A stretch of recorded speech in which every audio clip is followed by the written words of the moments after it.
इन 6 मल्हारों के प्रकारों को सुना। 6 और प्रकार है। आ गया सूरज और आ गया, तो जगह हो गई है। हाँ चल सब आराम से जगह निकल और उषा इधर और इधर लक्ष्य इधर और थोड़ा सा। हाँ खूब टाइम पे बैठो आराम से, ठीक है, कोई दिक्कत। 6 और प्रकार है मल्हार के। जाहिर सी बात है कि इतने सारे मल्हार हैं तो 6 मल्हार तो प्रचलित के हो ही गए। इसमें से कुछ थोड़ी अल्प प्रचलित है, जैसे जयंत मल्हार लोग कम ही गाते हैं। बाकी गौड़ मल्हार, मियां मल्हार, मेघ मल्हार, रामदासी मल्हार, सुर मल्हार ये सुनने में आता है। फिर खैर आजकल तो जमाना ऐसा है कि भीम परासी का आगे कुछ सुनाई नहीं देता है, वो बात अलग है। लेकिन फिर भी यहाँ पे फिर भी कहीं कहीं सुनाई देता है। अच्छी से बात यह है कि अभी भी महाराष्ट्र के हिस्से में बड़े सुंदर सुंदर लोग वहाँ पे प्रस्तुतियाँ देते हैं और एक बौद्धिक परिवेश या बौद्धिक एक संगीत के साथ उसका बौद्धिक आनंद भी लोग लेते रहते हैं। नए नए बंदिशें, नए नए रागों के प्रकार वहाँ सुनना सुनाना, ये वहाँ का एक तरह से अभी भी कल्चर है, विशेष रूप से पूना का कल्चर। यहाँ पे भी आए थे, 2-3 पूना के लोग आए थे भी, चले गए हम लोग किसी कारण से, क्योंकि अब आना जाना थोड़ा दिक्कत भी है, बारिश वारिश का दिन भी है। तो वहाँ पे ये सब बातें चलती रहती, लोग आते वहाँ से सुनते हैं, सुनाते हैं। यहाँ इसका कल्चर थोड़ा नहीं है, हम लोग प्रयास कर रहे हैं।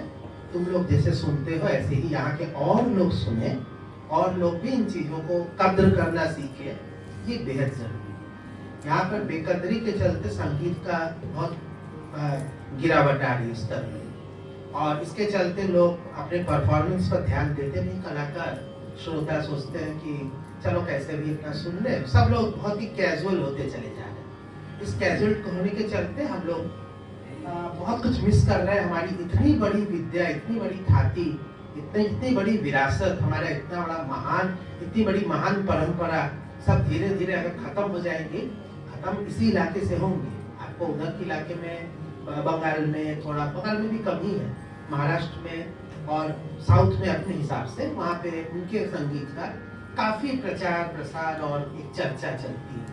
यहाँ इसका जो अभाव हो रहा है, इसको हम लोग थोड़ा सा बांटने की कोशिश कर रहे हैं। हम लोगों से आप ये मत समझिएगा कि यहाँ जो नहीं आता है वो नहीं सीखता। बहुत सारे कलाकार हम लोग के गतिविधियों पर नजर रखते हैं।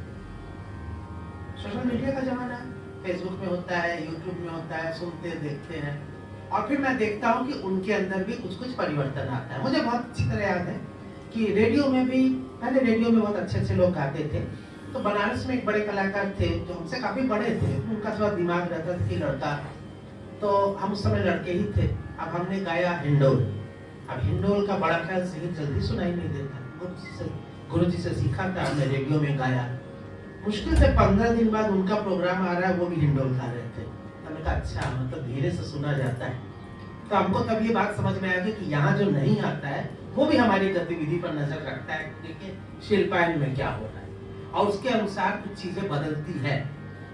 क्योंकि हम लोग पहले कलाकार जब हम लोग बैठते थे तो ये परंपरा भी ज्यादा नहीं थी कि हम बैठते थे तो 3-4 विद्यार्थी हमारे बैठते थे, हम सबसे बहुत ज्यादा स्वर लगाते थे। ऐसा नहीं कि हमारे गुरुजी लोग हमें नहीं लेते थे, हम भी उनके साथ बैठते थे। लेकिन एक शिष्य तानपुरा लेके बैठा हुआ है, कभी धीरे से बोले हाँ बेटा, मुश्किल से 10 सेकंड का सुर लगाने का मौका मिलता था। लेकिन हम जिस तरह से मौका देते हैं, इसके बाद ये परंपरा और चलती गई। अभी बाद में कभी शुभंकर गाया था, पिछले बार जयंत मल्हार गाया था, तो शुभंकर और प्रियांशु और अक्षत प्रताप सिंह जो दोनों, ये दोनों बैठ करके दोनों के बराबरी में गाया। उससे गुरु को कोई बहुत फर्क नहीं पड़ता, गुरु गुरु ही होता है। 2 शिष्य अच्छा गाएंगे तो क्या होगा। लेकिन इसके बाद हमने देखा कि अचानक से यहाँ के कलाकारों में, बाहर के कलाकार भी जो बनारस में आ रहे उनके में भी चेंज आ गया। जो चेंज आपको दिखाई नहीं दे रहा था पहले, वो दिखाई दिया। लोग विद्यार्थियों को लेके बैठने लग गए, साथ में गवाने लग गए। साथ में गवाना सीरियसली, पहले क्या होता था कि जस्ट ऐसे ही बैठा लेते, कहाँ बेटा बैठो, अच्छा थोड़ा सुन लगा, वाह वाह वेरी, चलो हो गया खत्म, इतने। उनको ज्यादा नहीं मौका देते थे। ये चीज चेंज आया। बाप अपने बेटे को लेकर बैठा, गुरु अपने शिष्य को लेकर बैठा, और लोग अपने साथ में 3-4 लोगों को लेकर और अच्छी तरह करने लगे। ये सब चीजें हम लोग बहुत कुछ चेंज लाए। बाल महफिल हम लोग बच्चों का प्रोग्राम रखना शुरू किए। बस रागिनी आ रही है तो शुरू करें, हम इंतजार करें। तो बाल महफिल बच्चों का प्रोग्राम, ऐसा नहीं कि बच्चे पहले प्रोग्राम नहीं करते थे, हम भी बहुत छोटे थे, 16, 17, 18 साल थे, तो पहली बार मौका मिला था 18 साल की उम्र। अब 18 साल की उम्र में मिला गाने के लिए, लेकिन बच्चों का प्रोग्राम थोड़ी था। बड़ों के प्रोग्राम में शुरुआत में क्या, हाँ बेटा थोड़ा सा 15 मिनट का, 10 मिनट का, लेकिन एक पूरा का पूरा प्रोग्राम जिसमें सिर्फ बच्चे गा बजा रहे हो, ये हम लोग का शुरू किया हुआ है। उसके वीडियोस जो है हमको किसी के माध्यम से 2-3 वीडियो मिले, उसमें हम लोगों ने अनाउंसमेंट भी बच्चों से कराया, कार्यक्रम भी बच्चों का था, और उसमें माल्यार्पण करने के लिए बच्चों को, जैसे हम लोग बुलाते हैं ना कि माला पहनाओ, अधिकतर जगह में बड़े बड़े लोगों को बुलाते हैं, नामी ग्रामी लोगों को, फलाने जी आइए, यहाँ जी आइए, हम लोग बच्चों से कराते। ये चीज चेंज आया है।